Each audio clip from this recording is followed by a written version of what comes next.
సిద్ధలలో నూనెను సిద్ధముగా చేసుకో, రాజు రానయ్యున్నాడు. దేవాలయమును చెప్పాలి, దేవాలయమును విడవకుండా వారానికి 1 గంట రావటమే కష్టం. మనం దానికి 24 సాకులు చెప్తావు. చాలా విచారం. I'm very ashamed of it. నీవు వారమునకు 1 గంట మందిరానికి రావటానికి ఎన్ని సాకులు చెప్తావో, అర్థం లేని సాకులు చెప్తావు. దేవుడు చూస్తున్నాడనే జ్ఞానం కూడా లేకుండా, నీ సాకులు దేవుడు వింటున్నాడనే జ్ఞానం కూడా లేకుండా, కొంతమంది రకరకాల భాషల్లో అబద్ధాలు ఆడి దేవుని మందిరానికి రావటానికి అబద్ధాలు ఆడుతున్నావు. నీవు అబద్ధాలు ఆడుతున్నావు. జాగ్రత్త, దేవుడు చూస్తున్నాడు నేను. 84 సంవత్సరములు దేవుని మందిరములో గడిపింది. దేవాలయములో, ఆ మాట చూడండి, దేవాలయములో విడువక అంటే ఏంటమ్మా? విడువక అంటే దేవాలయమును విడిచిపెట్టకుండా. దేవాలయమే నా జీవితము, దేవుని మందిరమే నా జీవితము, దేవుని మందిరం లేకుండా నేను బ్రతకలేను ప్రభు అని. నేనంతే, నేను ఎక్కడికి వెళ్ళినా దేవుని మందిరం లేకుండా బ్రతకలేను. నేను దేవుని మందిరం లేకుండా బ్రతకలేను నేను అసలు. మీరు అవునన్నా కాదన్నా, ఇది ఒకవేళ చాలా ఓవర్గా మాట్లాడుతూ అనుకున్నా సరే, నేను, నా భార్య, నా పిల్లలు దేవుని మందిరం లేకుండా బ్రతకలేము అసలు. మేము ఏమీ లేదు, అన్నీ ఉన్నాయి, దేవుడు మాకు అన్నీ ఇచ్చాడు, కానీ దేవుని మందిరం లేకుండా బ్రతకలేము. అన్న తన జీవితం యావత్తు 84 సంవత్సరాలు, నేను 1 ఏడా 2 ఏళ్ళమ్మా, 84 సంవత్సరాలు దేవుని మందిరంలో విడవకుండా. అదే ఆమె సీక్రెట్. సక్సెస్కి ప్రతి వారికి ఒక సీక్రెట్ ఉంటుంది. నువ్వు ఎలా సక్సెస్ అయ్యావు జీవితంలో అంటే ఒక సీక్రెట్ చెప్తారు. నేను పలానానయ్యా, ఆ విధంగా నేను సక్సెస్ అయ్యాను అని కొంతమంది వారి జీవితంలో సక్సెస్ అనేది చెప్తూ ఉంటారు. నేను ఎలాగ పైకి వచ్చానంటే అని చెప్తారు కొంతమంది. అన్న చెప్తుంది, నేను ఎలాగ పైకి వచ్చానంటే దేవుని మందిరం ద్వారా పైకి వచ్చాను. చప్పట్లు కూడా ఒకసారి.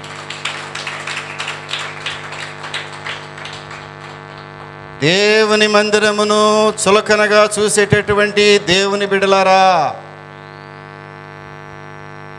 దేవుని మందిరాన్ని ఆప్షన్గా పెట్టుకుని, ఇంగ్లీష్లో చక్కని పదం అది, ఆప్షన్. ఆప్షన్ అంటే ఓ ప్రత్యామ్నాయంగా, ఏదో దానికి ఒక ప్రత్యామ్నాయంగా పెట్టుకుని ఇష్టమైతే రావటం. చెప్పండి, దేవుని మందిరానికి ఇష్టమైతే రావటం, కష్టమైతే ఏదో ఒకటి. పిచ్చోడు ఎవరు? పిచ్చోడు ఎవరమ్మా? పాస్టర్ గారు పిచ్చోడేగా. మీలో చాలామంది అనుకోండి పాస్టర్ గారు పిచ్చోడండి. అన్నయ్య ఏం చెప్పినా నమ్ముతాడరా? హలో, అన్నయ్య ఏం చెప్పినా నమ్ముతారా? ఈ గుండెలో ఎక్కడో ఉంటుంది నాకు, నువ్వేం చెప్తున్నావు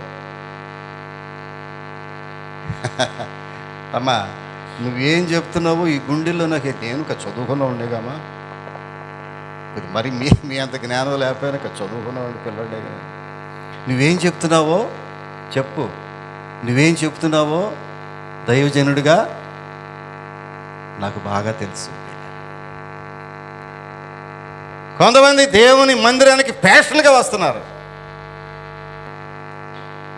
దాన్ని ఏమంటాం? రిక్రియేషన్. దాన్ని ఏమంటాం? ఒక చక్కటి సమయాన్ని గడపడానికి ఫ్రెష్గా. దేవుని మందిరం అంటే it is just like a recreation place అనుకుంటున్నావా? అన్న అలా చేయలా. 84 సంవత్సరాలు విడువక దేవుని మందిరాన్ని అంటి పెట్టుకుందంటే పిచ్చిదా ఏమై? కాదు. తన యవ్వనాన్ని, కన్యత్వాన్ని ఎక్కడ కాపాడుకోవాలనుకుంది? ఎక్కడ భద్రత లేదు. ఒక ఆడపిల్లకు ప్రపంచంలో ఎక్కడ భద్రత లేదు, దేవుని మందిరము తప్ప. దేవుని మందిరము తప్ప. నీ ఆడపిల్లలకు భద్రత దేవుని మందిరము తప్ప ఎక్కడా లేదనే సత్యాన్ని ఈరోజు వాక్యం ద్వారా తెలుసుకుంటే ఎంత మంచిది, ఎంత మంచిది. ఎక్కడుంది భద్రత? ఎక్కడుంది ప్రొటెక్షన్? నీ ఆడపిల్లకు, మగపిల్లలకే లేదు. ఒకే ఒక చోట దేవుని మందిరం. ప్రియులారా, ఎంత ప్రొటెక్షన్, దేవుడు ఎంత కాపుదల. నీ యవ్వన ఆడపిల్లలకి ఎంత కాపుదల దేవుని మందిరంలో, దేవుని వాక్యము ద్వారా కాపుదల, దేవుని మాట ద్వారా కాపుదల. ప్రభువా, నీ వాక్యమే నన్ను బ్రతికించింది, నా బాధలలో అదే నాకు నెమ్మది కలుగజేసింది. దేవుని వాక్యము మనిషిని నెమ్మది కలుగజేస్తుందయ్యా. డబ్బు కాదు, మీకున్న అంతస్తులు కాదు, మీకున్న పేరు ప్రతిష్టలు కాదు, మీకున్న కులము కాదు, మీకున్న బ్యాక్గ్రౌండ్ కాదు. నీకు మనశ్శాంతిని కలగజేసేది దేవుని వాక్యము, దేవుని సన్నిధి. అదే నేను గమనించాను ప్రియులారా. నా జీవితంలో గమనించిన సత్యాన్ని మీకు బోధిస్తున్నాను నేను. అన్న ఏం చేసింది తెలిసిన? ఒక విహారయాత్రకు వెళ్ళినట్టుగా వెళ్ళలేదు ప్రియులారా. దేవుని వాక్యం బోధిస్తూ ఉంది, దేవుని మందిరము విహార స్థలము కాదు, విహారయాత్ర కాదు. Please note this point. దేవుని ఆలయములు చూడటం అంటే విహారయాత్రకి వెళ్ళినట్టు కాదు, ఏదో ఒక పిలిగ్రిమేజ్కి వెళ్ళి వచ్చినట్టుగా కాదు. మేము కూడా వెళ్ళామండి, ఏదో జుట్టు అర్పించి వచ్చేసామండి, ఏదో కొబ్బరికాయలు కొట్టి వచ్చేసామండి, లేదా క్యాండిల్కి ఇచ్చి వచ్చామండి, సిలువు దగ్గర క్యాండిల్ పెట్టి వచ్చామండి కాదు. దానికి మాత్రమే చర్చి పరిమితం కాదు. అన్న అలా చూడలేదు చర్చిని. ఎలా చూసిందంటే, నా జీవితమే దేవుని మందిరం, నా శేష జీవితం దేవుని మందిరంలో గడిపితేనే నాకు ఒక భద్రత ఉంది అనుకుని ప్రియులరా. 84 సంవత్సరాలు ప్రియులరా ఏం చేసింది తెలిసిన? కనిపెట్టిందంట, దేవుని కొరకు కనిపెట్టిందంట. 84 సంవత్సరములు సేవ చేయొచ్చు, రేయింబవళ్ళు సేవ చేయొచ్చు దేవుని సేవలో 84 సంవత్సరాలు. ఇక్కడ దావీదు భక్తుడు ఓ ప్రార్థన చేశాడు ఒకసారి. దావీదు భక్తుని ప్రార్థన చాలా గమ్మత్తుగా ఉంటుంది, లోతుగా ఉంటుంది, ఆలోచింపజేస్తుంది. అందుకే దావీదు కీర్తన 150 కీర్తనలు ఎప్పుడూ చదువుతాను ఉంటాను నేను. ఎప్పుడు కీర్తనలు 150 అధ్యాయాలు ఉంటాయి కదమ్మా. 150 కీర్తనలో ఆ గొలుసుగా ఎప్పుడు చదువుతూనే ఉంటా. రోజు కొత్తగానే ఉంటుంది నాకు అది. అందులో ఒక మాట ఉంటుంది చూడండి, కీర్తనల గ్రంథము వెళ్ళండి. కీర్తనల గ్రంథము 27వ కీర్తన 4వ వచనం. యెహోవా యొద్ద ఒక వరం అడిగి తిని దానిని నేను వెదకుచున్నాను. యెహోవా ప్రసన్నతను చూచుటకును ఆయన ఆలయములో ధ్యానించుటకును నా జీవితకాలం అంతయు నేను యెహోవా మందిరములో నివసింపగోరుచున్నాను. దావీదు భక్తుడి ప్రార్థనమా. నా జీవితకాలం అంతయు నేను యెహోవా మందిరములో గడపటానికి ఆశిస్తున్నాను. నేను ఏం తక్కువైనకి? మహారాజు, గ్రేట్ కింగ్, మహారాజు, మామూలు రాజు కాదు. దావీదు భక్తుడు మామూలు రాజు కాదు, మహారాజు. చిటికేస్తే 1000 మంది అలాగ వచ్చి పడిపోతారు ముందు. కానీ ఆయన ఆలోచన ఏంటో తెలిసినా, కూర్చోండి అమ్మా, కూర్చోబెట్టి. ఆయన ఆలోచన ఏంటో తెలిసినా, ప్రభువా నా ఒక్క కోరిక జీవితంలో ఒక్క కోరిక. చాలామందికి భలే కోరికలు ఉంటాయేమో. ఒక్కసారి అమెరికా వెళ్ళి రావాలి కోరిక కొంతమంది. తీర చూసి ఏముండదు అక్కడ, ఏముంటుంది? అయ్యే బిల్డింగులు, అవే రోడ్లు, అవే మనుషులు. కొంచెం తెల్లగా ఉంటారు, నాకులా కాకుండా కొంచెం తెల్లగా ఉంటారు. అమెరికా అంటే అంతే కదా. ఏంటి అమెరికా అంటే ఏంటమ్మా? ఇందుకు తప్ప ఏమి నథింగ్. కొంతమంది ఎన్ని కోరికలో జీవితంలో 1000 సినిమాలు చూడాలండి. ఒక కుర్రోడు బాగా తెలుసు నాకు. ఏంటో నీ కోరిక ఏంటంటే 1000 సినిమాలు చూడాలండి జీవితంలో. కోరికలు. కొంతమంది నా జీవితంలో నేను చచ్చేటప్పటికి ఇంత బంగారం సంపాదించాలండి, ఇన్ని కేజీలు బంగారం. దేనికండి? నేను ఇంత డబ్బు సంపాదించాలి, కోరిక. ఇన్ని బిల్డింగులు కట్టాలి, కోరిక. ఏంటి ఇవన్నీ? ఎక్కడికి వస్తాయి ఇవన్నీ మీకు? ఎక్కడికి రావు ప్రియుల, ఎక్కడికి రావు. తన ఆస్తిని తన కనులారా చూచుకుంటకు తప్ప దేనికి పనికి వస్తాయి అన్నాడు. ఈ దావీదు భక్తుని యొక్క కోరిక ఏంటంటే చూడండి, నా జీవితకాలమంతయు నేను యెహోవా మందిరములో నివసింపగోరుతున్నాను.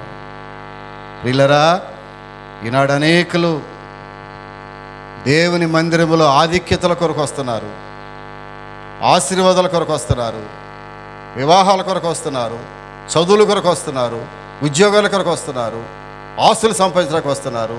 నువ్వు మందిరానికి వెళ్ళేది ఎందుకు? ఆశీర్వాదం కొరకే. మందిరానికి వెళ్ళేది ఎందుకు? ఇళ్ల కొరకే. మందిరానికి వెళ్ళేవాళ్ళం మేము. పాలపిండిను ఏదో చాక్లెట్లు పంచిపెట్టి, చాక్లెట్ కూడా లేదు, పాలపిండి పెడితే ఆదివారం ప్రార్థనకి వెళ్ళేవాళ్ళం మేము ప్రార్థనకి వెళ్ళేది దేనికి? ఆదివారం పాలపిండే. ఆ రోజుల్లో ఆ తెల్లదొరలో పాలపిండి పెట్టేవాడు. మా నాన్నగారు పంచిపెట్టేవాడు పాలపిండి. ఎవరు ఒక్కళ్ళు బీరు పోయేవాళ్ళు కాదు ఆదివారం. ఎందుకంటే పాలపిండి కోసం. పాలపిండి మహా టేస్ట్గా ఉంటుంది, నీకేం తెలుసు? పాలపిండి అమ్మా చాలా టేస్ట్గా ఉంటుంది. దానికోసమే ప్రార్థనకి వెళ్ళేది మేము. కొంతమంది దేవుని మందిరమునకు ఆశీర్వాదము కొరకు మాత్రమే వస్తున్నారేమో, కొంతమంది దేవుని మందిరానికి ఆస్తి కొరకు వస్తున్నారేమో. నేను ఉద్యోగం కోసం వెళ్ళా. నేను మామూలు ఏంటి, నేను అది ఆకోవ చెందినండి. నేను ఉద్యోగం పోయిన తర్వాత ఉద్యోగం కోసం ప్రార్థనకి వెళ్ళాను తప్ప మామూలుగా వెళ్ళా. తర్వాత దేవుడు పట్టుకున్నాడు. అరే ఉద్యోగం కంటే ముందు నేను పట్టుకుంటాను నేను అన్నాడు. ముందు నన్ను పట్టుకుని మారు మనసు ఇచ్చిన తర్వాత అప్పుడు ఉద్యోగం ఇచ్చాడు. అంత ముందు ఉద్యోగం రాలా నాకు. పోయిన ఉద్యోగం ఎట్ట వచ్చిందంటే ముందు దేవుడు మారు మనసు ఇచ్చాడు, దాని తర్వాత ఉద్యోగాన్ని కూడా ఇచ్చేసాడు. దేవుని మందిరంలో ఎందుకు వచ్చాడు దావీదు? నీ మందిరములో గడిపితే చాలు ప్రభువా, అదో కోరిక నాకు మిగిలిపోయింది. ఏం కోరిక మిగిలింది? మందిరములో నివసించాలి. ఉందా నీకు ఆ కోరిక? అమావాస్యకు ఒక రోజు చెప్పు, పౌర్ణానికి ఒక రోజు కనబడే వాళ్ళు కొంతమంది ఉన్నారు ఇక్కడ. చాలా విచారం ప్రియులారా. మందిరానికి వచ్చేది అమావాస్యకు ఒక రోజు చెప్పండి. అమావాస్య తర్వాత మళ్ళీ ఏమొస్తుందమ్మా? పౌర్ణానికి ఒక రోజు. కనబడుతున్నావు నువ్వు కూడా ఎట్లాగైనా? నీ పరిస్థితి ఎట్లాగే ఉందా? అమావాస్య పౌర్ణం విశ్వాసమా నీవు? అన్న 84 సంవత్సరములు విడువక. దావీదు భక్తుడు ఏమంటున్నాడు? నాకు ఒక కోరిక, ఒక వరం ఇవ్వు ప్రభువా. ఇది వరం అంట. ఏమి వరం? మందిరములో కూర్చోవటం వరం. ఈనాడు 40 నిమిషాలు మందిరంలో కూర్చోటానికి ఎంత బాధపడుతున్నాం మనం. అసలు ఈ రోజుల్లో మందిరంలో కూర్చుని ఒక గంట కూర్చొని ఉన్నారా అసలు? గంట. ఆ స్టేడియంలోకి వెళ్తే గంటలు కూర్చుంటావు. సినిమాకి వెళ్తే 3:30 గంటలు కూర్చుంటావు. ఆ నోరు తెరిచి ఆ తెరంక చూస్తా అట్ట. ఏ హీరోయిన్ వస్తుందో, ఎవడొస్తాడో చూడాలి. దేవుని మందిరంలో ఒక 40 నిమిషాలు కూర్చోటానికి అటు కదులుతావు, ఇటు కదులుతావు, బయటికి వెళ్ళిపోతావు, కిందకు వస్తావు, ఆ మీదకి వెళ్తావు, అటు వెళ్తావు, ఇటు వెళ్తావు. ఈ 40 నిమిషాలకి అంటే కాన్సన్ట్రేషన్ లేదు, మనసును స్థిమితపరచుకోవటం లేదు, వాక్యమందు మనసును కేంద్రీకరించుకోవటం లేదు. జాగ్రత్త. ఇవన్నీ మనం గమనించాలి ప్రియులారా. ఎందుకు ఈ వాక్యాన్ని బోధిస్తున్నారంటే, అన్న తన జీవితంలో దేవుని మందిరాన్ని ముందు పెట్టుకుంది.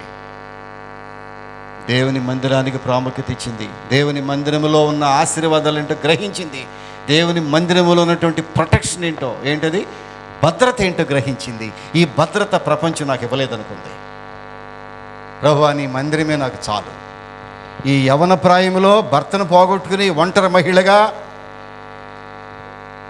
మహిళలు భద్రత ఎక్కడ? దేవుని మందిరము.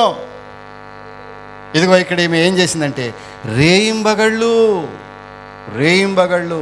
పగలనక రాత్రి అనక.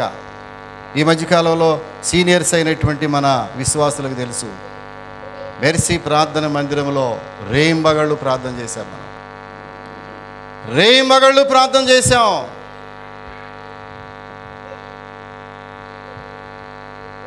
ఆల్ నైట్ ప్రార్థన వస్తుందంటే నేను దేవుని రక్తంలో కడగబడినటువంటి విశ్వాసిని, రొట్టె ద్రాక్షరసము తీసుకుంటున్న విశ్వాసిని, రొట్టెలో ద్రాక్షరసములో పాలు పంపులు పొందుతున్నానంటే దేవుని సహవాసములో కార్యకలాపాల్లో తప్పక నా ప్రాధాన్యత ఉండాలి కదా, నా పాత్ర ఉండాలి కదా అనుకుంటున్నావా నీవు?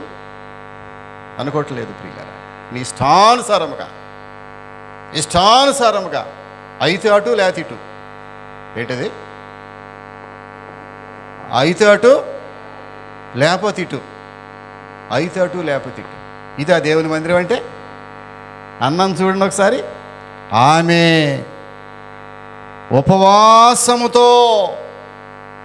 ఉపవాసముండి దేవుని మందిరములో అన్న ఉపవాసం ఉండి, నాకు ఆశ్చర్యం ప్రియులరా, యవన ప్రాయమును ఎలాగ కంట్రోల్ చేసుకుంటాడంటే ఒక మనుషుడు ఉపవాసం ఉండాలి. నేను ఒకరోజు నాయన గారిని అన్నాను,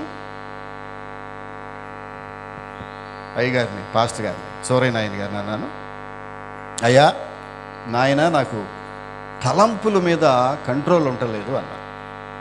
నిజం ఒప్పుకున్నా. నా థాట్స్ అన్నీ కూడా క్లియర్గా లేవు. నా ఆలోచనలు పరిశుద్ధంగా ఉండాలంటే నాకు నా వల్ల కావట్లేదు నాయన. ఏమన్నాడు తెలుసా ఆయన? అబ్బాయి, ఒకే ఒక మార్గం, ఒక యవనస్తుడు, యవన ఆడపిల్లలు వారి యొక్క ఆలోచనలు పవిత్రంగా ఉండాలంటే ఒకే ఒక మార్గం, ఉపవాసం ఉండి ప్రార్థన చేయి.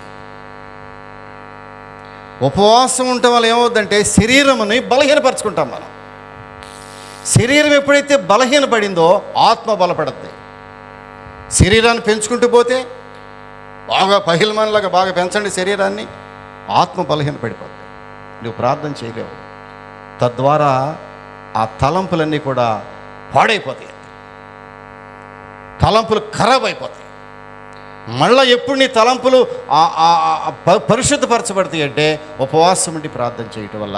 అనుకుంటా నేను ఈ అన్న 84 సంవత్సరాల్లో అనేక రోజులు ఉపవాసం ఉండి ప్రార్థన చేసింది. చదవాలి, మళ్ళీ చదవండి, దయచేసి మళ్ళీ చదవండి. అక్కడ ఆమె ఏం చేసిందంట? 84 సంవత్సరముల విధవరాలయుండి దేవాలయమును విడువక ఉపవాస ప్రార్థనలతో. సీక్రెట్లు చూడండి అమ్మా, అన్న సీక్రెట్ చూద్దాం. అసలు అన్న గురించి మాట్లాడుతున్నప్పుడు నేను అన్న ప్రార్థనలో ఉన్నటువంటి సీక్రెట్ ఏంటంటే ఉపవాస ప్రార్థన. మేము ఉపవాసం ఉండవండి, మాకు షుగర్ ఉంది, ఉపవాసం ఉండవండి. షుగర్ ఉంటే ఉపవాసం ఉండకూడదని ఉందా? కొంచెం ఏదో అల్పంగా తీసుకుని ఏంటమ్మా ఉండాలిగమ్మా. కొంచెం అల్పంగా ఇడ్లీలు ఒక అర డజను ఇడ్లీలు తీసుకుని కనీసం ఉపవాసం, ఒక అరడని చక్కెరకేళీలు తీసుకుని 2-3 గ్లాసులు పాలు. అంటే భోజనం చేయట్లేదనే కానీ ఇవి చాలా ఎక్కువైపోతాయి. ఒక 30 కేజీ ఎర్ర గోధుమ ఉప్మా, ఎర్ర గోధుమ భలేగా ఉంటుంది. ఉపవాసం ఉండి ఎట్లా ఉందంట? ఉపవాస ప్రార్థనలతో. ఉపవాసం ఉండి ఏం చేయాలి? నిద్రపోవటం కాదు, ఉపవాసం ఉండి ప్రార్థన చేయాలి. ఉపవాస ప్రార్థనలతో రేయింబవళ్ళు సేవ చేయుచుండెను. ఎక్కడ? దేవుని మందిరములో. ఆమె నిజమైనటువంటి విధవరాలు. ఉపవాసం ఉండి ప్రార్థన చేసింది, రాత్రనక పగలనక ప్రార్థన చేసింది. ఎగ్జాంపుల్ అమ్మా, ఎంత ఆశ్చర్యకరమైన సహోదరిమే. మూడోది, దేవుని మందిరములో సేవ చేసింది. దేవుని మందిరములో సేవ చేసి ప్రియులరా ఆరాధించటమే. కేవలము దేవుని మందిరములో వాక్యం వినటానికి వెళ్ళలేదామే. చాలామంది మనలో దేవుని వాక్యానికి వినటమే కష్టమైపోతుంటే సేవ ఎక్కడ చేస్తాం? ఇంకా సేవ ఎక్కడ చేస్తాం? దేవుని వాక్యానికి వినటానికి రండమ్మా అంటేనే 1,00,000 ప్రశ్నలతో ప్రశ్నలు సంధిస్తారు నా మీద. ఇట్లా బాణం ఇట్లా లాగి 5-6 ప్రశ్నలు సంధించి, అన్నయ్య కాసుకో, మొదటి ప్రశ్న కాసుకో. మొదటి ప్రశ్నకే పడిపోతా నేను. అమ్మ వద్దు, రెండో ప్రశ్న వేస్తే పడిపోతానమ్మా. అన్నయ్య ఇంకొకసారి ప్రశ్న వేస్తాను, కాసుకో, దీనికి సమాధానం చెప్పగలవా? నేను చెప్పలేనమ్మా, నువ్వు మందిరానికి రాకపోవటమే మంచిదమ్మా. అమ్మా నువ్వు మందిరానికి రాకపోవటం, నువ్వు ప్రశ్నలు చెప్పలేని సమాధానం లేదు. ఎంత గొప్ప ప్రశ్నలు వేస్తారో తెలుసా నాకు, మందిరానికి రావట్లేదంటే. తిరిగి మరలా ప్రశ్నించటానికి వీల్లేని ప్రశ్నలు ఉన్నాయి మీ దగ్గర మందిరానికి రాకపోవటానికి. ఎవరన్నా క్వశ్చన్ వేస్తారా? దైవ సేవకులు ఎవరన్నా ధైర్యం ఉందా? నీవు చెప్పే ఆన్సర్కు మళ్ళీ ఎదురు చెప్పే ధైర్యం సేవకునికి ఉందా? లేదు ప్రియులరా. అలాంటి తరబీదు పొందారు మీరు. దేవుని మందిరానికి ఎందుకు రాపోవటానికి కారణం ఏంటో చెప్పడానికి ఎంత ట్రైనింగ్ పొందారో చెప్పలేదు మీరు.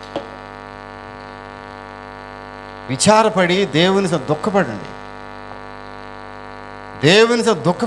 ప్రభువా, మోసం చేసేది నేను అన్నయ్యని కాదు, నిన్ను మోసం చేస్తున్నాను. నేను మోసం చేసేది దేవుని సేవకురాలను సేవకుండా కాదు ప్రభువా, సాక్షాత్తు దేవుణ్ణి మోసం చేస్తున్నాను నేను. నీ ట్రైనింగ్ ఎంత కావాలి, నీ ట్రైనింగ్ ఎంత, నీ ఎక్స్పీరియన్స్ ఎంత? ఎవరిని మోసం చేస్తున్నావు నీవు? ఎవరిని మోసం చేస్తున్నావు నీవు?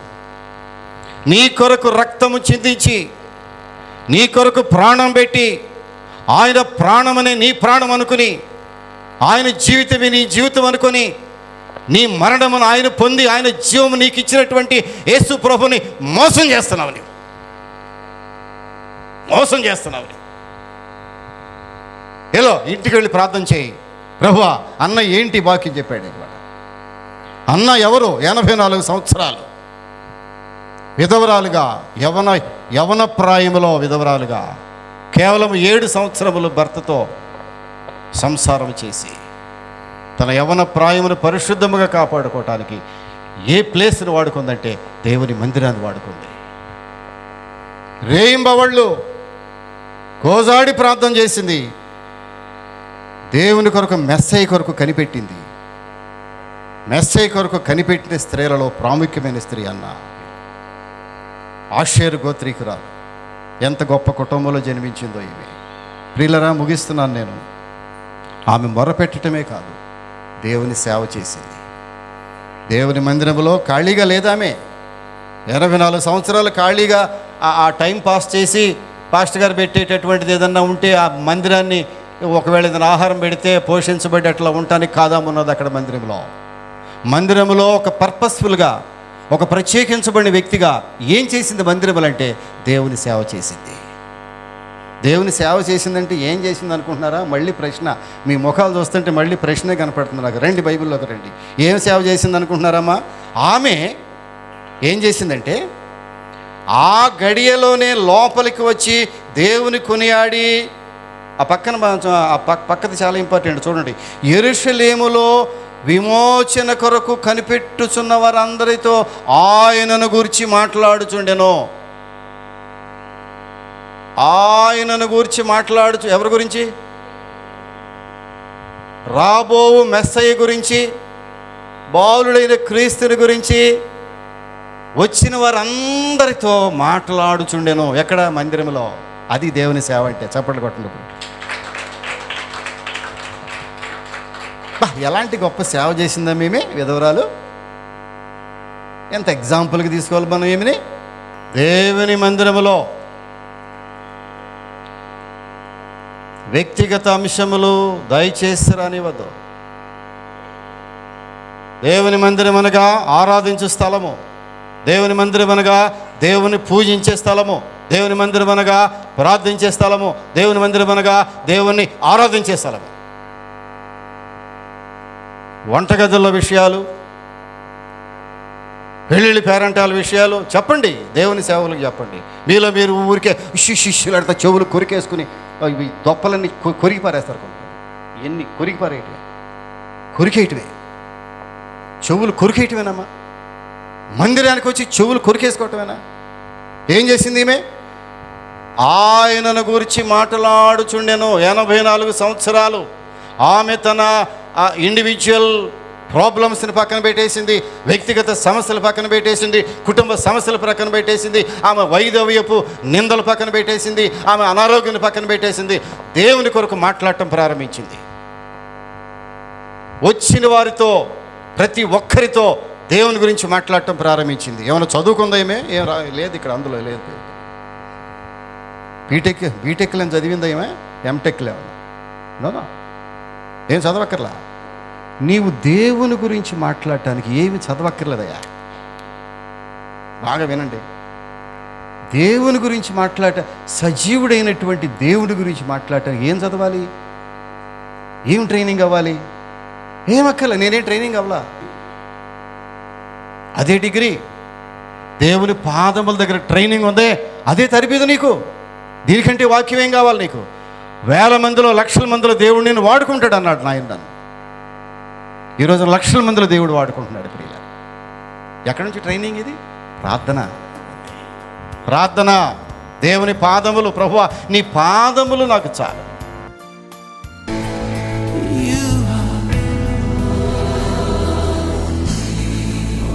You are పరిశుద్ధుడును ప్రేమ కలిగిన మా క్రీస్తు ప్రభువా, మీ పరిశుద్ధ నామను బట్టి వందనాలు. అన్న గురించిన గొప్ప విషయాలు మాతో చెప్పావు. ఎంత విలువైనటువంటి అన్న జీవితము, విధవరాలుగా ప్రభువా ఎంత పవిత్రమైన జీవితం జీవించింది. నీ మందిరాన్ని విడవకుండా అంటి పెట్టుకుని రేమవళ్ళు ప్రభు ఉపవాసం ఉండి ప్రార్థన చేసి వచ్చేపోయే వారికి దేవుని సంగతుల గురించి చెప్పి ఎంత పరిచర్య చేసింది ప్రభువా. ఆమె జీవితాన్ని మేము ఎంత ఉదాహరణగా తీసుకోవాలి. అన్న జీవితం ద్వారా అనేక విషయాలు మాతో బోధించారు, మీకు వందనాలు. అవన్నీ మేము పాటించుకుని నిజమైనటువంటి పరిచర్య, మందిరాన్ని ప్రేమించి మందిరాన్ని గౌరవించి మందిరమే మా జీవితాలు కట్టబడుతున్నాయి అనే గ్రహింపు మాకు దయచేయండి. విన్న వాక్యాన్ని ముద్ర వేసి కృప చూపించమని యేసు నామమున అడుగుచున్నాము తండ్రి, ఆమేన్. ఆమేన్. ప్రియులారా, మంచి వర్తమానాలు మీరు వింటున్నారు. మెర్సీ ప్రార్థన మందిరం నుండి వెలువడేటటువంటి ఈ విలువైన వర్తమానాలను మీరు విని ఆత్మీయంగా మేలు పొందుతున్నారని విశ్వసిస్తున్నాను.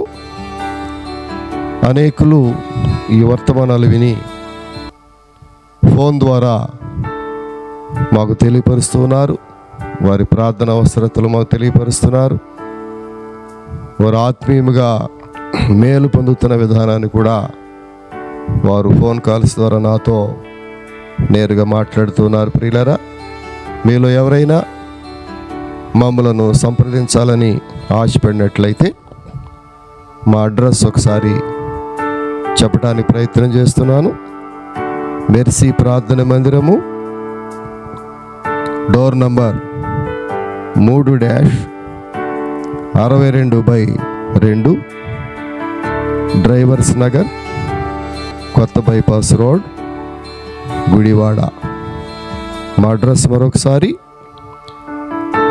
Pastor reverend doctor KJ Victor Paul, mercy ప్రార్థన మందిరము, డోర్ నంబర్ 3-62/2 డ్రైవర్స్ నగర్, కొత్త బైపాస్ రోడ్, గుడివాడ. మమ్మలను సంప్రదించవలసిన ఫోన్ నంబర్లు 93-98-63-2944 9398-63-2944 మరియు 93-98-92-92-62 9398-9292-62. దయచేసి మీ ప్రార్థన అవసరతలు మాకు తెలియచేయండి. మేము మీ కొరకు ప్రార్థన చేస్తాం.